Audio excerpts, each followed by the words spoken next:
which one they're actually going to be able to pull off, if the Lord lets them do it, it's kind of up to the Lord. It's hard to say which way it'll go. The Venus Project looks like Francis Bacon's New Atlantis, this concept that has been with the occult realm for a long time.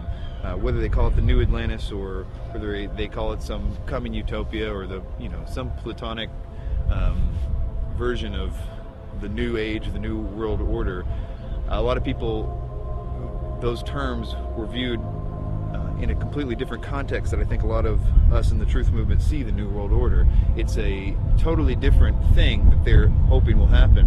And I think that we can be in danger if we think that the New World Order is just going to be a police state control grid, which I think it will be, but I think it will be in the context of a lot of supernatural things going on. So it's going to look like the old world order is gone, and in doing so, it's going to be exactly what those like Francis Bacon and all the others have mentioned. This New World Order is going to be proposed to look just like the Venus Project, but I can tell you that won't be the case for very long. It might be right at the beginning, but not as it goes on.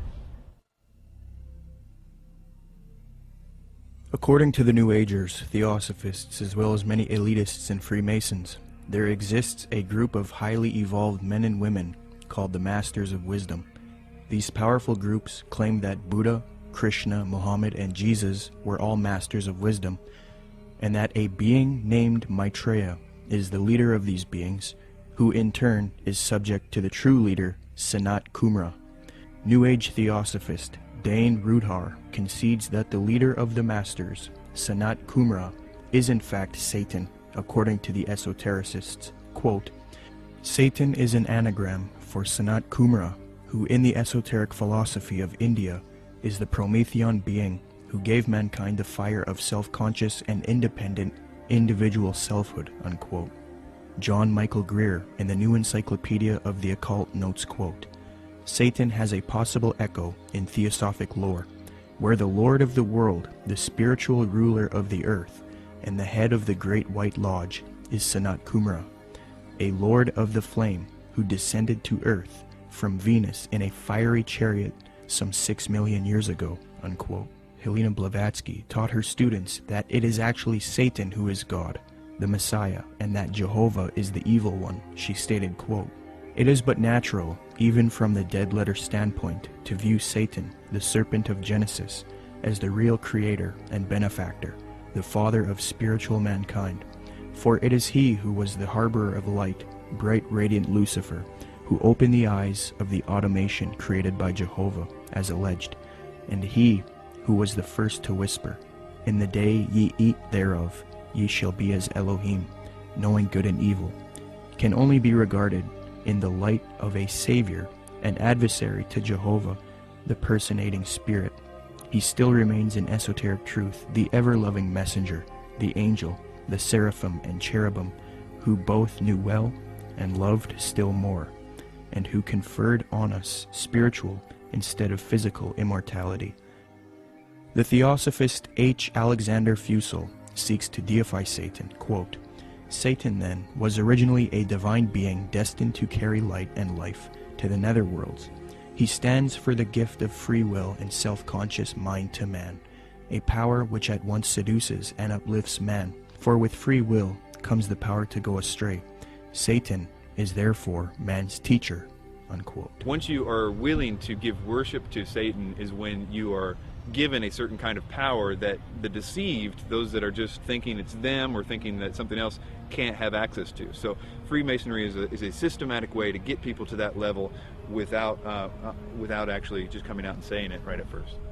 One of the former leaders of the Theosophical Society, who was contemporary with Blavatsky and Annie Besant, tells us what the 19th century position on Satan is. In his work Spiritualism, Madame Blavatsky, and Theosophy, Rudolf Steiner states, quote, Lucifer is not a being that we can see with our present-day physical eyes. Lucifer can be seen only with the awakened clairvoyance. Seen clairvoyantly, in fact, Lucifer is a particular being who was left behind during the moon phase of evolution, unquote.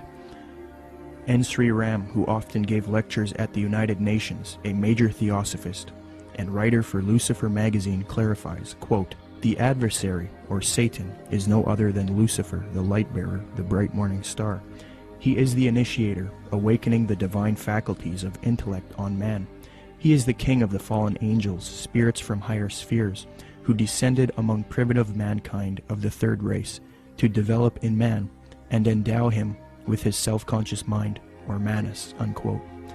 Theosophy teaches that Satan or Lucifer is actually a divine being who saves humankind and brings him consciousness. Many modern influential New Agers who are deceived by Theosophy repeat the same theme. David Spangler admits that Lucifer is a being that New Agers honor, and the light of Lucifer is the light of God. Quote, "The true light of Lucifer cannot be seen through sorrow, through darkness, through rejection. The true light of this great being can only be recognized when one's own eyes can see with the light of the Christ, the light of the inner sun. Lucifer works within each of us, trying to bring us to wholeness. And as we move into a new age, which is the age of man's wholeness, each of us, in some way, is brought to that point which I term the Luciferic initiation, the particular doorway through which the individual must pass if he is to come fully into the presence of his light and his wholeness. Lucifer comes to give us the final gift of wholeness. If we accept it, then he is free, and we are free. That is the Luciferic initiation. It is one that many people now, and in the days ahead, will be facing, for it is an initiation into the new age. It is an initiation of leaving the past and moving into the new, shedding our guilt and fears, our anxieties, our needs, our temptations, and becoming whole and at peace, because we have recognized our inner light and the light that enfolds us, the light of God," unquote. So indeed the Luciferian doctrine is fused into the New Age movement due to Theosophy. Along with this doctrine is the belief that because of Satan, man is now thinking he will evolve, conquer the world, conquer nature, and become a god. The Freemason W.L. Wilmhurst bolstered the fact that Freemasonry is aimed at creating god men. The purpose of initiation is attaining godhood, he states, quote, "The height of the lodge, even as high as the heavens, implies the range of consciousness possible to us. When we have developed our potentialities to the full is infinite. Man who has sprung from the earth and developed through the lower kingdoms of nature to his present rational state has yet to complete his evolution by becoming a godlike being and unifying his consciousness with the omniscient, to promote which is and always has been the sole aim and purpose of all initiation," unquote. Danny Nagelwood, you're on the air. Go ahead.